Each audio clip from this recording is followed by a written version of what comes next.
اس دن میں ڈاکٹر اسرار صاحب کا بیان سن کر کانپ گیا۔ وہ کہتے شرک کیا ہے؟ اللہ تعالیٰ کی برابری کرنا۔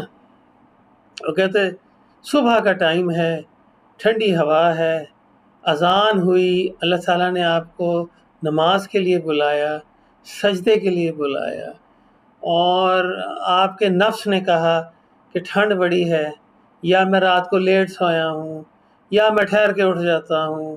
اس نے کہا چھوڑو یار، کر لیتے ہیں، اللہ معاف کرنے والا ہے، کچھ ایسا سب باتیں اس نفس نے کی۔ اور آپ نے اپنی چادر لی، کروٹ بدلی اور وہ گئے۔ تو آپ نے بیسیکلی آپ ذرا سوچیں کیا آپ نے؟ اللہ تعالیٰ کا حکم آیا نماز، آپ کے نفس نے آپ کو گمراہ کیا کہ آپ چھوڑیں، خیر ہے، ٹھنڈ ہے، یا ٹھہر کے دیکھی جائے گی، یا میں بہت تھک گیا ہوں، رات کو جاگا تھا، چھوڑو یار۔ آپ نے چادر لی اور وہ گئے۔ آپ نے اپنے نفس کو اللہ کے برابر نہیں کیا، اس سے اوپر کر دیا اس کی بات مان کے۔ آپ نے اپنے نفس کی بات مانی، یہی تو شرک ہے۔